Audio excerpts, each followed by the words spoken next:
It's Monday evening, and Rishi Sunak's premiership is still hurtling down in flames. I'm joined by Ash Sarkar. How are you doing? I'm good. I can actually smell some, if I may say so myself, delicious food, which I preemptively made before Tisky, so that would be ready when I'm ravenous and I've finished the show.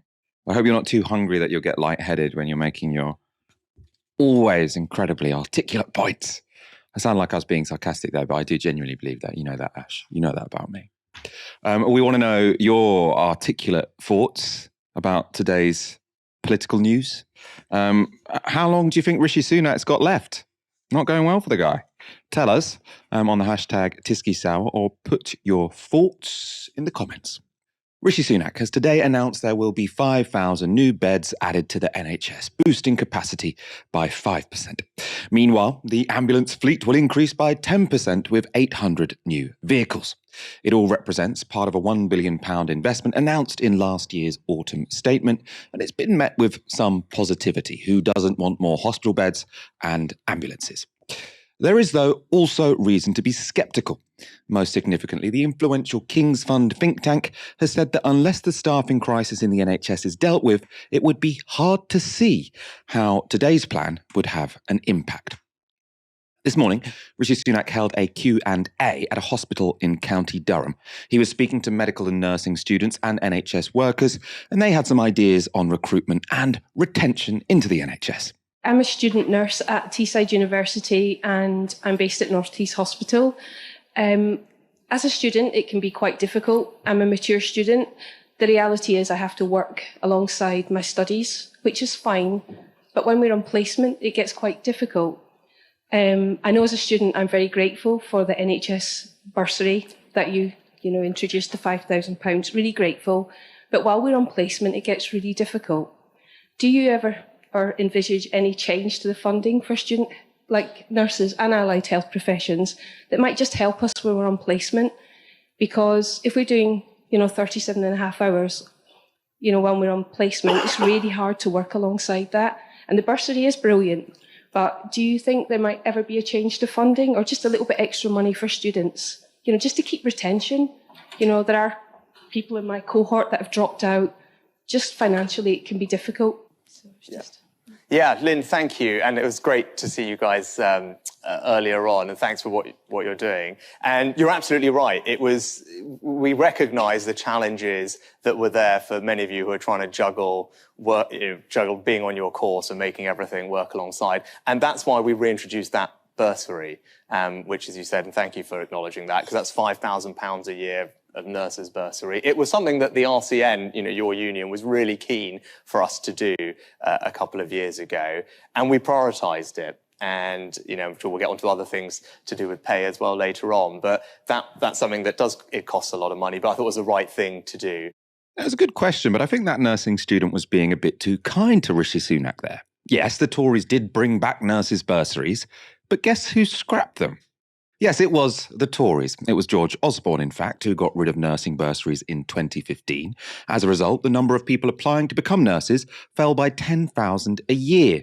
And now Sunak treats it as a total mystery that we have the staffing crisis we do. Guess what? If people stop wanting to become nurses, you end up with a staff shortage in the NHS.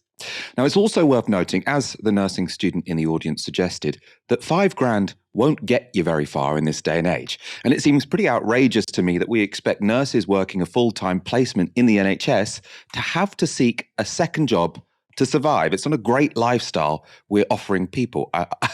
It's not rocket science why there is a recruitment and retention crisis in the service. Moving on to the pay and conditions of qualified staff, Sunak was asked about current pay disputes. This was his answer. I can tell you, hand on heart, that there's more money going into the NHS and social care than there ever has been before. I can tell you that when we had to make some really difficult decisions last year, we went out of our way to protect the NHS and social care and give it even more. And that meant difficult things elsewhere, which I've got some criticism for, right? So I can tell you that, right? So overall, the pie is as big as it's ever been, and in the circumstances was prioritised. But then within that pie, we've got to figure out what's the right balance between pay and between all these other things that we have to do. And it's not an easy thing to get right? And, We'd like new, as you said, we want a new and upgraded hospital. We need more MRI scanners. We need more support for new nurses, etc. Right? So that's the balance that we get right. It's a question about what's affordable in that pie. And I don't want to put any of your taxes up. Right? That's what it comes down to. Right? I doubt any of you would thank me if I came here and said, great, well, I've put up all your taxes. Right? I don't want to do that because it's tough enough at home as it is at the moment for all of you with your bills and everything else. So figuring out how to pay for these things is part of my job. And I think we've kind of, where we are with taxes at the moment, we can't put them up anymore, right? And we need to be getting them down. So that's what constrains me on one end. And then the other thing is inflation, right? What is the number one challenge all of you have day to day at home? It's like every time you open a bill, it's like, oh my gosh, what is going on, right? Every single bill, every single week. And it's been like that for a while, right? The most important thing that I need to do for all of you, right? Not just everyone working in the NHS, not just our nurses, but everyone in the country. The most important thing is to halve inflation, right? The thing that's going to make the biggest difference to all of your lives and everyone else's life, if by the end of this year, right, bills are not going up at the rate that they have been over the past year. Now, Rishi Sunak spouted an awful lot of misleading bullshit there. So let's go through them one by one. First, he said NHS funding is higher than it's ever been. Now, that is strictly true, but what it ignores is that when you have an ageing population, a real terms increase in funding can feel like a cut to patients and people working on the NHS front line. And what that means is that looking at the rate of any increase in health funding is the metric that really matters. On that front, it's clear the Tories have been far from generous. This is a BBC chart using analysis from the IFS. As you can see, under New Labour, spending on the NHS consistently rose by a large amount year on year. Under the Tories, it barely increased at all. You can also see a line which shows that since 1955, the annual increase in NHS funding has been 4%. That's the average increase. In no year between 2010 and the start of the pandemic did the Tories hit that average. So historical comparisons there show the Tories have not been generous when it comes to the NHS. Yes, funding has increased, but it hasn't increased in line with increased need that you get when you have an ageing population. Now, the next bit of bullshit spouted by Sunak was that taxes can't possibly be increased, and that if they were, it would make it even harder for nurses and other medical staff to pay their monthly bills. Now, I don't need a chart to tell you why this is bullshit, because it only makes sense if you ignore the fact that taxes should be progressive. The rich are richer than they've ever been. If we tax their incomes, and especially their wealth, I'm not sure you'll hear any nurses complaining. Right? The idea, if I raise taxes, that's going to make you poorer is nonsense unless you're talking to a room full of rich people, although they'll just try and put their money in Gibraltar, but we should be stopping that, right? We should be stopping that. Finally, Rishi Sunak railed against inflation. He said nurses can't get a pay rise because it will fuel inflation.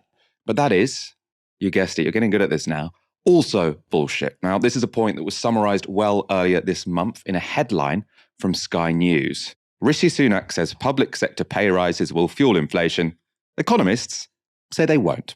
And the subheading is also instructive here. The Prime Minister insists he cannot bow to unions' demands because that will raise inflation for everybody. Economics professors disagree, saying it is only private sector wage increases that have an impact on inflation. Now, regular viewers of this show will know that. We had a great interview with Jonathan Portes, leading economist at KCL, used to work in the civil service. What he was saying is the only way that you could have, public sector pay causing inflation to get worse is if public sector pay is way above private sector pay. It's not at the moment, so that's not going to push inflation. Also, I mean, you would have noticed in that clip, Rishi Sunak is saying, the most important thing is to get your bills down. Now, that obviously has absolutely nothing to do with how much we pay anyone. That's just got to do with a war in Ukraine, and it's got to do with, supply chain issues, et cetera, et cetera. So paying nurses has no relevance whatsoever. Ash, what did you make of Rishi Sunak's big announcement? Well, the first thing that was really striking about that speech he was giving is how low his own expectations are. So he's addressing a room full of nurses and allied professionals, and he says, okay, well, the priority at the end of the year is to make sure that your bills aren't going up at the same rate as they have been. Now, if you listen to that, that's not a promise for bills to come down to where they were. It's not even a promise for bills to stay where they are. It's saying they're not going to go up quite as quickly as before. So that's a matter of acceleration rather than bringing them back into line with affordable levels. This business about NHS beds and ambulances, I always find is quite a deceptive framing. Now, obviously, what you'd call, capital expenditure matters, but the NHS crisis isn't being caused by a shortage of mattresses or vehicles. Beds and ambulances are really a euphemism for human labour. And the fact that you haven't had enough people coming in to work in the NHS to replace those who are leaving it, particularly when you look at the increased pressure that we have on the NHS from a growing population, an ageing population, and also health outcomes in deprived areas in particular worsening because of over a decade of austerity. And so that's where the matter of pay is really important. And you were the first person I heard make this point. You are the original and the best, Michael. But in any other sector of the economy, you'd go, okay, well, if the pay isn't enough to keep enough staff on to keep this sector functioning, you'd increase the pay. That's a basic free market principles, not exactly socialist or, radical communist ones, a basic free market principle. And that seems to apply absolutely everywhere apart from the public sector. You've got pay awards which are lagging well behind the private sector. Pay awards in the private sector are averaging between 6 and 7%. In the public sector, they're more like 2 or 3%. And no wonder you're having an exodus of clinical staff and allied professionals, and you're struggling to get as many people wanting to, stay in those sectors after they've completed their training. That's the sort of picture you're seeing in the NHS. It's also the sort of picture you're seeing in education.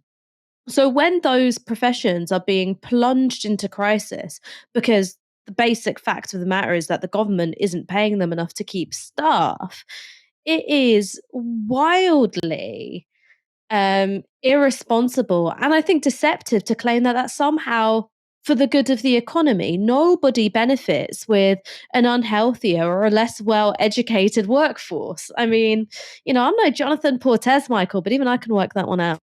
Which is why even Rod Stewart wants rid of them. They're not persuading anyone. I don't think that speech would have gone down particularly well with anyone watching. It was not remotely convincing. Worth saying there, Ash, you're saying public sector pay rises below that in the private sector, well below inflation. That's why we've seen another sector vote to go out on strike today. Fire Brigade's union ballot has been returned with a whopping mandate for strike action. They're rejecting a 5% pay increase. And this Wednesday, we're seeing loads and loads of different especially public sector workers going on strike, and workers who are, quasi-public sector workers, people like the railway workers, whereby the government does kind of determine how much they get paid, even if they're not employed directly by the government. So we'll be talking a lot about those strikes on Wednesday. We've already got some people from the NEU lined up to speak to. Now, it might have taken a while, but this Sunday, Rishi Sunak finally sacked his disgraced party chair, Nadhim Zahawi. The sacking followed the publication of a scathing report into the former Chancellor's tax affairs. That report was by Sunak's ethics advisor, who took less than a week to find that Zahawi had breached the ministerial code a full 7 times. So those breaches include his failure to declare that he was under investigation by HMRC when he took up various ministerial posts, including that of Chancellor. Zahawi also failed to declare that he'd paid a tax avoidance penalty thought to be around £1 million until earlier this month. In a letter to the Prime Minister, Zahawi accepted his sacking, but has also made absolutely no apology. So, did Sunak act fast enough to stop his own reputation from being tarnished? Sky's Beth Rigby asked him that question on a visit to Darlington. This week will mark 100 days of your premiership. Here you are talking about the NHS, but your tenure in number 10 has been more characterised about sleaze than sound government. Are you frustrated or furious even about Nadhim Zahawi's conduct and the damage it's done to you personally and your government? Thank you. So look, on the second one, right, what I've done is follow a process, which is the right process. Integrity is really important to me. All of you guys want to see that government's run properly, that it's run with integrity, and there's accountability when people don't behave in a way that they should or when something doesn't go right, and that's what we've done. So we have an independent advisor. That's what the government has. So it's not it's not me who's doing it. And what I asked when all these questions started coming to light about Nadhim Zahawi, I asked the independent advisor to get to the bottom of it and to provide me with the facts. And then on the basis of the facts, which he did relatively quickly over the course of last week, I was able to make a very quick decision that it was no longer appropriate for Nadhim Zahawi to continue in government, and that's why he's no longer there. That's what I've done. It relates to things that happened well before I was Prime Minister, so unfortunately I can't change what happened in the past. What you can hold me accountable for is, what did you do about it? What I did as soon as I knew about the situation was appoint somebody independent, looked at it, got the advice, and then acted pretty decisively. Sunak was putting a lot of weight on his decisiveness there. Though he was singing a very different tune less than 2 weeks ago when his spokesman said that Zahawi, quote, had the Prime Minister's full confidence. The Prime Minister was also keen to stress his integrity. However, in the past, he hasn't seemed too bothered by breaches of the ministerial code. This exchange between Tory MP Bim Afellami and journalist Aisha Hazarika took place on the BBC's Politics Live. Suella Braverman was sacked because of breaching the ministerial code. Then within 6 days, she's back in under Rishi Sunak. If he is really going to follow this mantra of integrity and really believing in the ministerial code, then he has got to revisit Suella Braverman and he's got to be very tough with Dominic Raab. Do you agree? Well, I think Suella, the point about Suella has already been made, and she the Prime breached Minister the ministerial code. And that has been accepted under the previous, she was left under Liz Truss's administration. For 6 days. And then the Prime Minister said she's decided to, she's owned up to her mistake and she won't do it again, and then he reappointed her on that basis. So do you think Nadhim Zahawi should be allowed back in if he says, look, I'm really sorry, I shouldn't have done that? Do you think he should be allowed back in? Well, no, but that's not really the point. You've got to look at every individual circumstance. I don't think we should live in a world where in public life where if somebody makes a particular mistake, and I repeat, I'm not talking about Nadhim Zahawi, I'm talking more broadly. If somebody makes a mistake in public life, that means they're banished forever. I don't think that's a sensible view. There's a big difference between being banished forever and being banished for 6 days. I think there's some middle ground that could be found there. In any case, Zahawi hasn't been the only member of Sunak's cabinet under recent investigation. Justice Secretary Dominic Raab is currently being scrutinised for complaints of bullying against him made by between 24 and 30 civil servants. That inquiry is due to end in the next few weeks. On the detail of that investigation, The Guardian reported this. Officials close to the inquiry are said to have been shocked by some of the claims that have emerged, including individuals being physically sick before meetings, regularly in tears, and in more than one case, left feeling suicidal as a result of the alleged behaviour. Also on the horizon is the ongoing investigation into Sunak's former boss, Boris Johnson.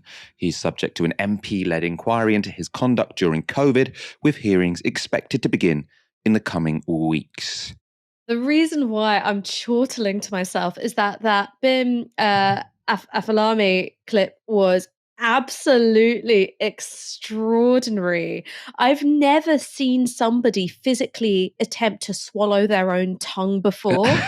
He was stuttering and stammering because his body wouldn't let the bullshit come out. You could see he was straining against every molecule and sinew and cell of his being.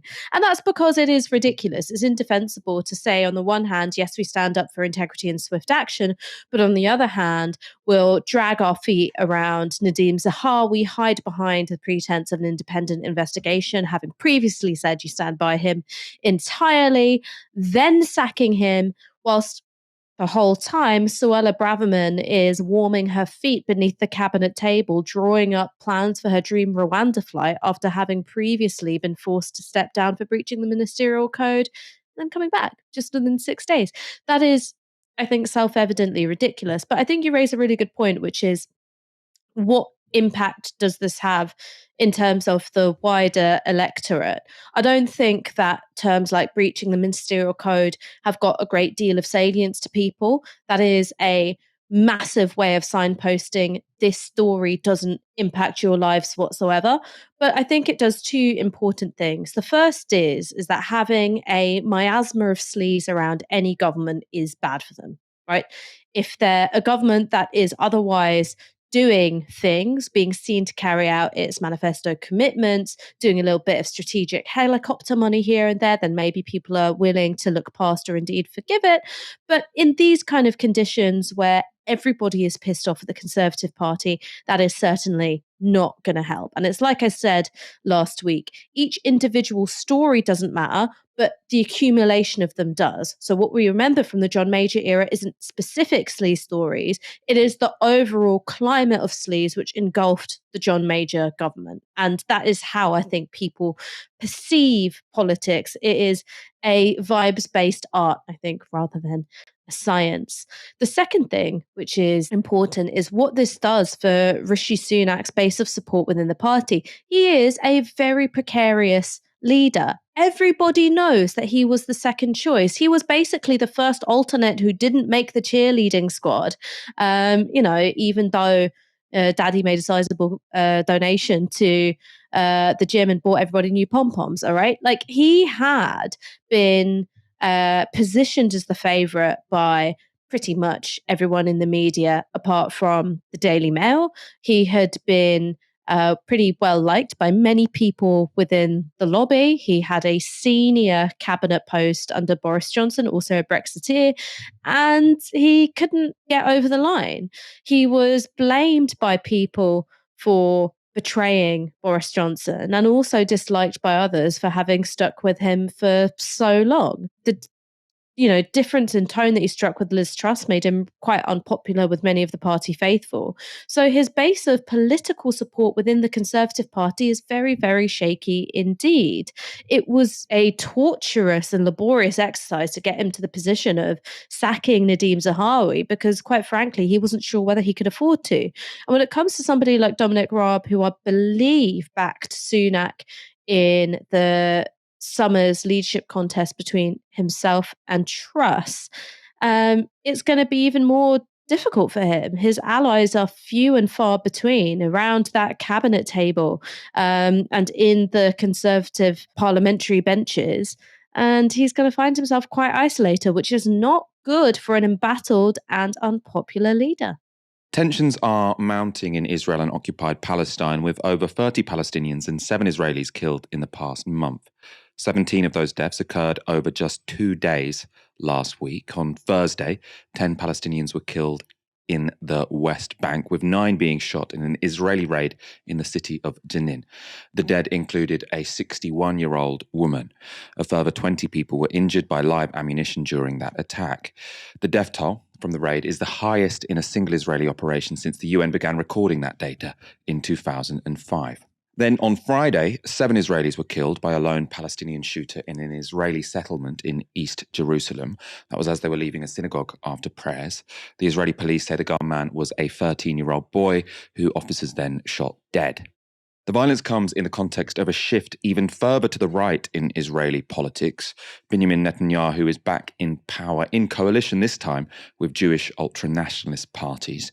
His government wants to build more Jewish settlements in the West Bank, as well as to relax the rules of engagement for soldiers and police. For their part, the Palestinian Authority has ended their security cooperation with Israel in the occupied West Bank. They argue that Israeli aggression has made any cooperation impossible for now.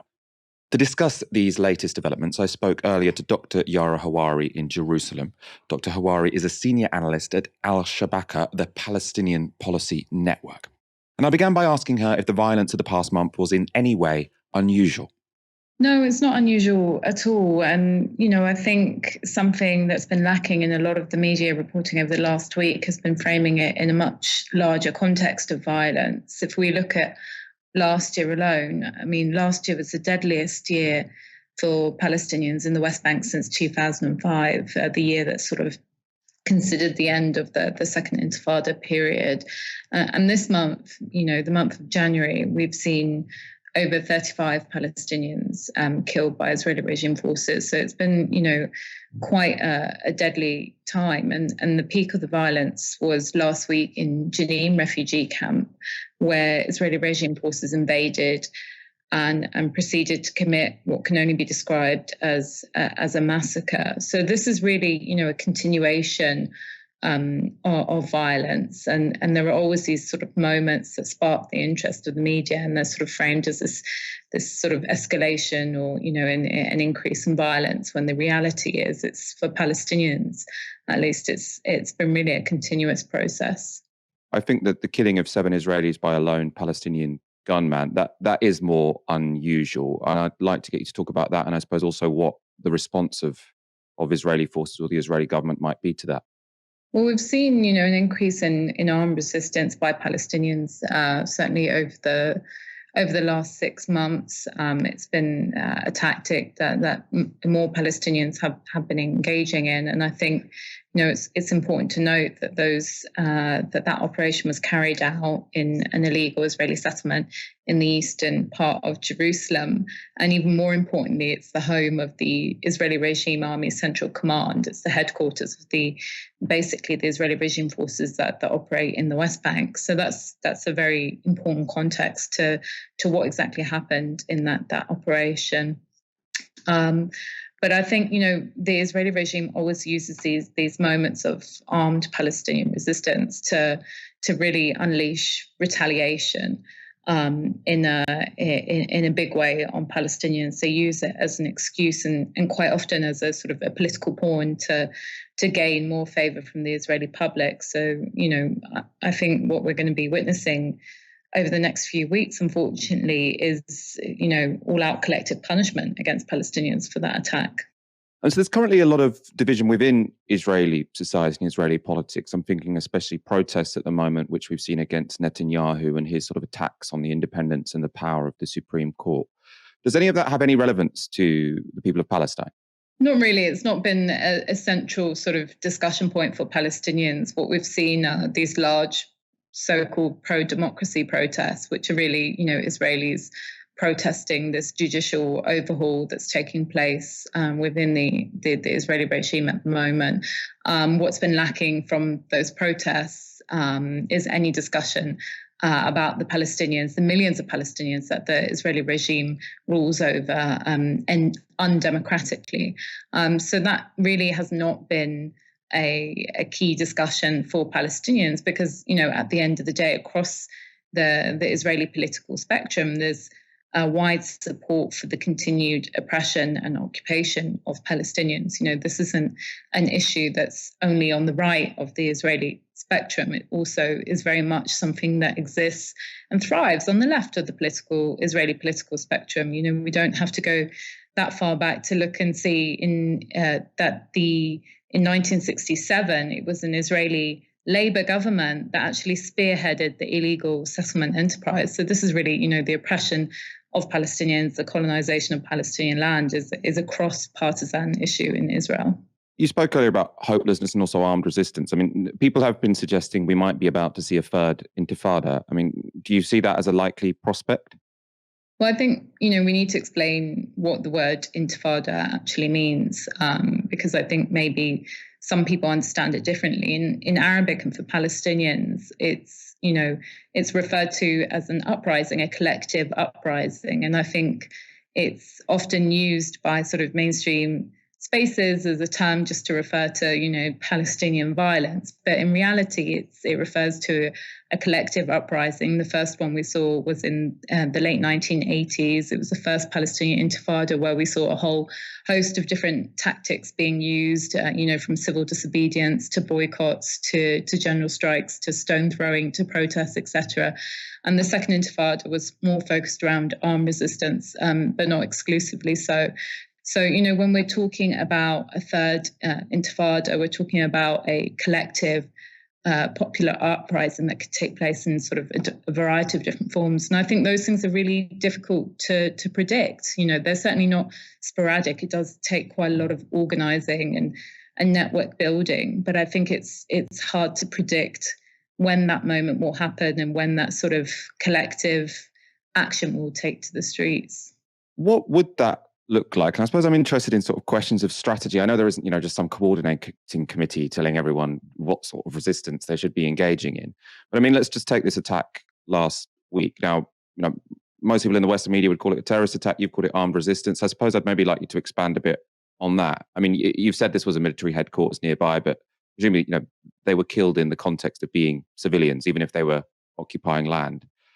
How has that been received, I suppose? Or do you think that that is the kind of action that might be emulated? Or do you think people see, or many Palestinians see that as something which is a bit irresponsible and could create or provoke a real backlash that could ultimately be to the detriment of Palestinian people? That's a really difficult question to answer because, of course, I can't speak on behalf of Palestinians, and there's a whole variety of opinion among Palestinian people. But it is, quite clear that the Palestinians lack leadership, that there isn't, a general Palestinian strategy like the one, we saw during the first Intifada period, which, saw a collective, unified leadership among, trade unionists, among students, among political parties, women's groups, etc. That's something that we do not have at the moment, at this present time. So there does lack that sort of Palestinian overall strategy when it comes to resistance. Of course, there are certain elements in civil society spaces that are trying to fill those gaps. But that can never fill the gap of, Palestinian leadership. And the Palestinian leadership has consistently failed the Palestinian people over the last few decades. And neither are they representative nor democratic, but they are most importantly not providing that vision, that future vision for liberation. And I think that's something that frustrates Palestinians the most on the day-to-day. Finally, let's talk about Antony Blinken. I mean, that's the headline in much of the media today. Antony Blinken, as Secretary of State for the United States, or Joe Biden's representative, is visiting Israel and Palestine. Is that remotely relevant to anyone in Palestine? Does anyone have any hope that the Americans or anyone externally could restrain the Israelis or support the renewal of some kind of peace process? I mean, I'm smiling because because we definitely don't place our hope in Americans or American foreign policy. I mean, I think it's going to be a very textbook visit in which the US reiterates its support for the Israeli regime, not just diplomatic support, but its continued financial support of, billions of dollars a year. It's going to do the standard, we support the two-state solution, and yet they continue to provide impunity for Israel to kill the two-state solution. So I think it's going to be a very sort of textbook US visit with very sort of little outcomes for the Palestinian people. So it's actually also, again, not something that Palestinians are talking about, certainly not Palestinians outside of the elite political spaces. It's definitely not something that we're talking about as an important, marker in this period of time. A new report on the BBC's coverage of economics has found that its journalism just isn't good enough. The report, which was commissioned by the BBC, claims that the corporation's journalists sometimes mislead their audience when it comes to the nation's finances. That's because they don't know enough, reach for lazy analogies, and oversimplify. The authors say this: we think too many journalists lack understanding of basic economics or lack confidence reporting it. This brings a high risk to impartiality. In the period of this review, it particularly affected debt. Some journalists seem to feel instinctively that debt is simply bad, full stop, and don't appear to realise this can be contested and contestable. Several general assumptions seem to lurk, like this either unnoticed or uncorrected. Others that outsiders observed in the BBC coverage were, quote, more public spending is good and tax cuts are good. Whilst these views might seem to make intuitive sense, all favour some interests above others. Too often, it's not clear from a report that fiscal policy decisions are also political choices. They're not inevitable, it's just that governments like to present them that way. The language of necessity takes subtle forms. If the BBC adopts it, it can sound perilously close to policy endorsement. Now, pointing out that economic choices are always political is something we do on this show all the time, something actually you might remember Jeremy Corbyn talking about when it came to austerity being a political choice. So why can't the BBC manage it? The report offers an explanation in this passage. The Westminster frame on things is the elephant in the room here, said one senior journalist, who argued that the political angle of the day often determines coverage, whether the specialist judges it significant or not. Once you set that ball rolling, said another, who argued that a Westminster announcement obliged him to serve up a predictable set of reactions. Quite an amazing thing to say. he felt obliged to serve up a predictable set of reactions because of a Westminster announcement. Now, one example that authors point to is the economic reporting following the 2008 financial crisis. They write this: after 2010, neither Labour nor the Conservative Liberal Democrat coalition took public positions in favour of higher borrowing and debt. One respected academic who did, and says he was far from alone, argues that an anti-debt sentiment in the media took hold at that time. That is, the politics began, in his view, to distort economic reporting. Another criticism involved journalists' overall reliance on a pretty shoddy analogy, one we can thank Margaret Thatcher for, thinking that a nation's finances should be run like a household budget. So in this BBC report, they say that states don't tend to retire or die or pay off their debts entirely is one way national debt is not like a household or personal debt, not like a credit card, for example, and why analogies with household debt or suggestions the government must pay off or pay down the debt can cause intense debate. Clearly, pithy, accessible metaphors are valuable to journalists and audience, and paying off is a tempting phrase even to those who know the arguments because it seems to express the idea that there must be some degree of discipline over debt, even for a state. The report doesn't make any firm recommendations about how the BBC can achieve more impartiality when it comes to economics, although I suppose giving people some economics 101 training and maybe getting the journalists out of Westminster. I mean, it seems really here that one of the problems is people taking a lead from whatever each party is announcing. I thought that point about 2010 to 2015, where you didn't have either of the parties arguing against austerity, if Labour aren't arguing for it, if the Tories aren't arguing for it, if the Lib Dems aren't arguing for it, just doesn't exist as a position. I think that's quite an important summary, actually, of how the BBC works. On the one hand, I think I agree with those quotes I just read out, and I think it's been incredibly damaging for the country. I think the BBC buying into and reinforcing the austerity narrative is one of the reasons we have the crises in all the public services we talk about on this show every week, and why we have stagnant wages, et cetera, the disastrous state we find ourselves in as a country. At the same time, I mean, it's 12 years too late, but it's an interesting report by the BBC about the BBC. And what do you make of it? Well, I think that's one of the things which is unique about the BBC, which is for all of its flaws and all of the ways in which it adopts right-wing talking points, political objectives, and also staffing, it has room for self-criticism in a way that I don't think any other media organization does.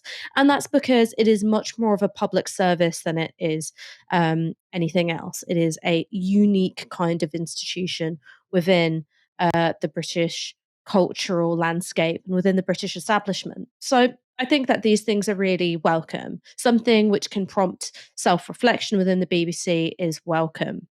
There are just a couple of things that I would perhaps add to it, which is one, I think that media as a whole has become really led by Westminster politics. And even something like the show that we do, Michael, we do talk about things which aren't just in the Westminster news cycle, but even me and you find ourselves kind of pulled in by this gravitational force. And part of that is because we exist in a media ecology where everyone has to talk about the thing that everybody is talking about, and that thing is Westminster. I think that you have had a huge overvaluation in the status of political journalists, in particular the lobby, those sacred few who have parliamentary lobby passes and who lead on what the political reporting is for their respective newspapers or broadcast channels. And one of the things that's happened in particular with newspaper coverage is that as newsrooms have shrunk and lots of kinds of original news gathering capacity has been cut back on, is that the news desk is led by your politics correspondent. So whereas in the 70s and 80s, you might also have an industrial relations correspondent, you'll have correspondents who are in different parts of the country and everybody's phoning into the news desk. You have, the decline in status of those kinds of reporters, if they exist at all. and you have the sort of, preening over weaning status of political reporting on the other hand. And so that means that, economic stories are totally subordinated to political framing. And unfortunately, you've got a cadre of journalists where I do think you've got a few who are genuinely curious and intellectually rigorous. They're not always liberal or on the left even. You've got a couple of right-wing journalists who I think you would put in that category as well of rigorous and curious individuals. But most of them can either be classified as just wanting to fly with the flock and puff up their own feathers and, do anything for their own career advancement or profile, and others who are, genuine right-wing ideologues. And so that kind of structural weakness within the lobby, it makes for a really bad culture when it comes to economics reporting, because you don't have the incentive to find out a different story from what everyone else is reporting. You don't have the political room to go, okay, well, this is the sort of received orthodoxy. Is it true? Because if you diverge too much from what the rest of the lobby are thinking, you're seen as, a weirdo and a crank, and you're totally out there. And also the third thing is that you don't have people who I think are coming at it from the perspective of, am I wrong? Is the thing that's coming out of my mouth right now wrong? You have a crazy amount of certainty, and also a real suspicion of people who are saying anything different. I think it's a really unhealthy media culture.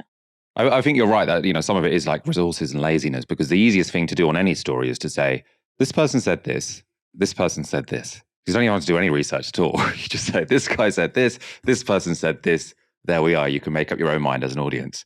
And I do think that's like what political journalism often is. Labour say this, the Tories say this, one source in Whitehall said this, and that was it, right? And I think when it comes to issues like economics, it's really damaging, because these things really matter to people's lives. I suppose one thing I wanted to know from you, Ash, is, they've done this about economics. I feel like they could almost write a report about so many other aspects of journalism. And the thing that really stands out to me, I think here, and I think because it was so painful for everyone involved, was the Labour anti-Semitism crisis, where so little of their reporting was, you can put it in quote marks or whatever, the huge row that went on for years about Labour and anti-Semitism. And all of the articles were barely ever about the supposed anti-Semitism that was going on. It was always about, this person said this person said this, Labour haven't responded in a way that this person liked. This, it's just, who do we go to? We go to a bunch of MPs, and the story goes on and on and on, because all political journalists tend to do is chat to MPs. And so if backbenchers want to talk about it, if ex-cabinet members want to talk about it, if people in the shadow cabinet want to talk about it, then suddenly that's the issue.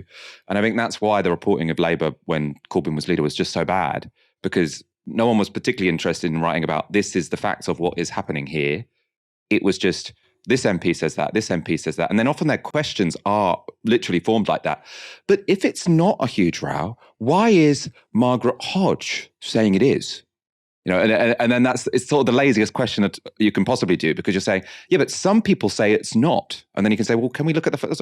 Well, would they really? Are you calling that person a liar on telly?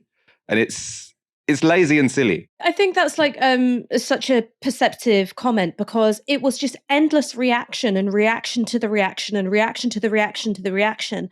And what the story is, or was at the time, was so hard to discern.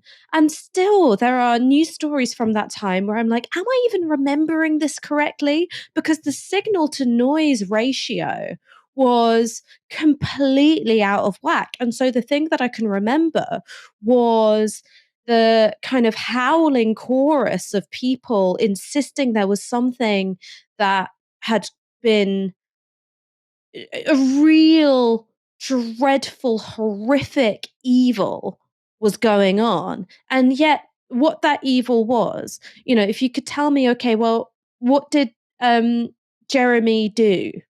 What did he say? Okay, these expulsions, like who are they and what have they done? That all got lost in all of the noise.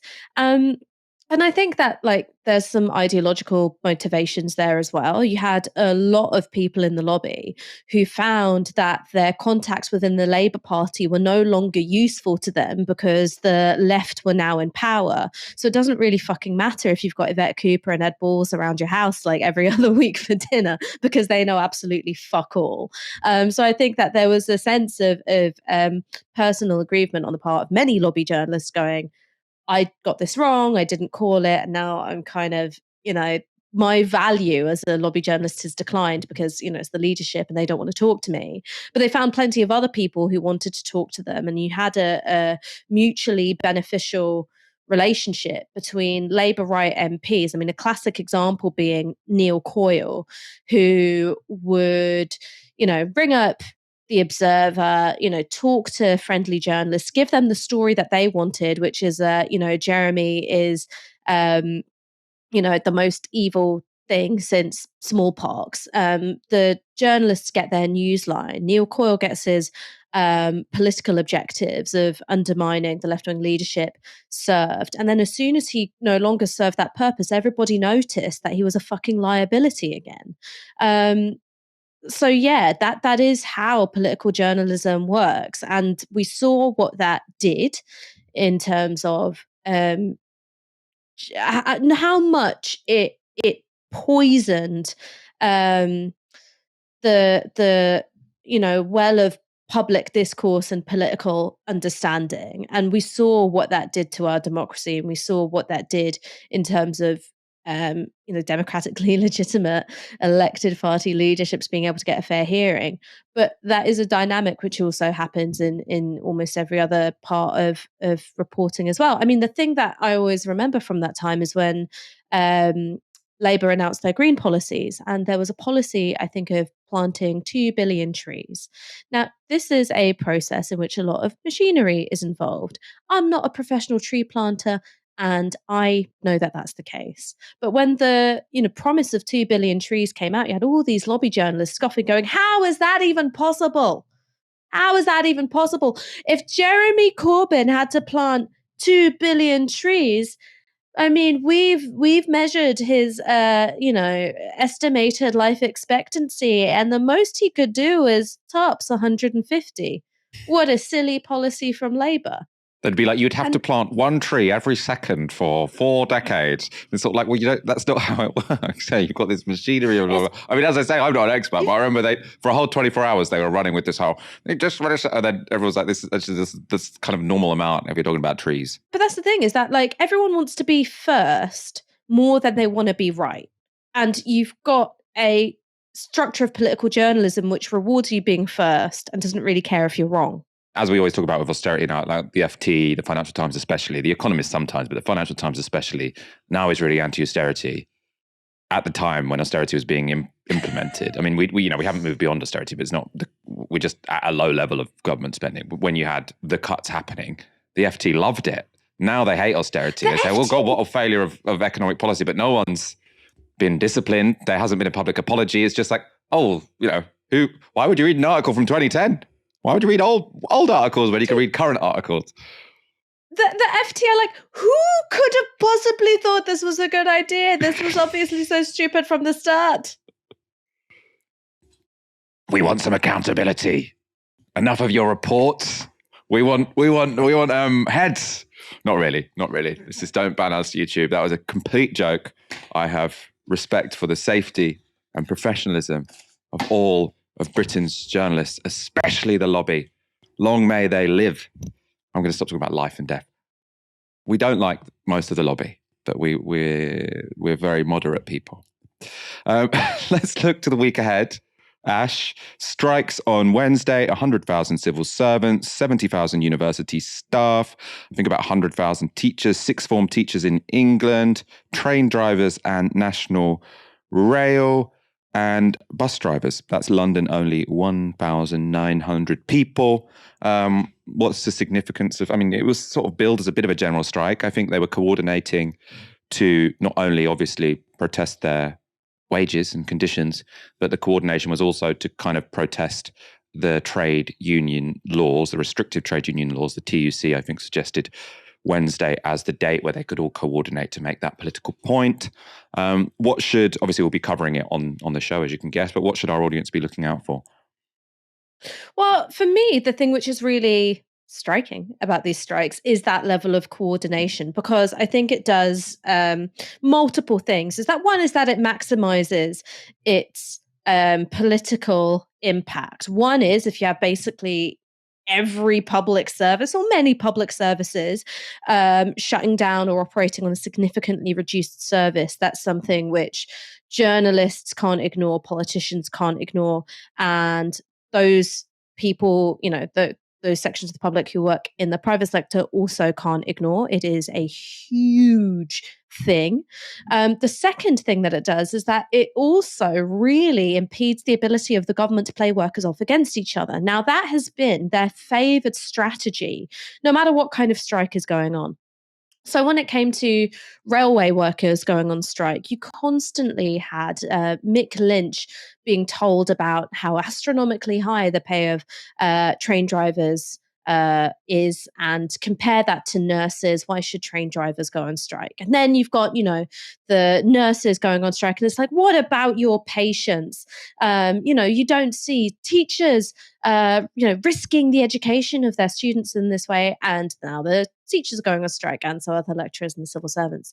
And so that kind of unity and coordination makes it a lot harder to turn workers against each other, to play off their interest. And that's something which is, I think, going to really worry the government. Final question for you, Ash. On Friday, I know that between the hours of 7 and 8 p.m, you'll be watching Tysky Sour. What new option will you and the rest of our audience have to watch from 8 p.m. on a channel we don't promote very much? Is this a test? Because it's a test. Know. It's a test. I didn't tell Ash that we'd be talking about this because we've got 4 minutes spare. Recently resigned cabinet minister interviewing the love of her life. Oh my God, oh my God, oh my God, oh my God, oh my God. Is it camp icon and best-selling romance novelist Nadine Dorries? Yeah, it's our Nadine. Safely away from the levers of power, but still the camp icon I've always secretly thought she was. I can finally admit it now because she can't do any damage. I mean, I don't know if she can't do any damage. All right, she's a powerful woman. But for me, when I realized that Stockholm syndrome had truly kicked in was when she did that online safety bill rap. Like, after that, I was like, I'm sorry, man, deport me into the sun if you must, but I'll be calling you Queen from now on. And who's she going to interview? Just so we do this comprehensively. Boris Johnson? Yes. Yeah, the launch of her show is Nadine Dorries interviewing Boris Johnson. So I imagine we'll have some entertaining clips for you on the Monday show because I can't see that going without any hiccups. Ash, it's been an absolute pleasure being joined by you this Monday evening. It's been a pleasure joining you. I have Stockholm syndrome for you as well, Michael. Wait till you get back in the studio. You're never going to be able to leave. There's going to be no cooking your dinner before 7 and then eating it at 8:01 when we're back in here, Ash. But a pleasure, as always. And a pleasure being joined by all of you at home. And we'll be back on Wednesday at 7 p.m. talking about the hundreds of thousands of people on strike. Already got some interviews lined up for that. For now, you've been watching Tysky Sour on Novara Media. Good night.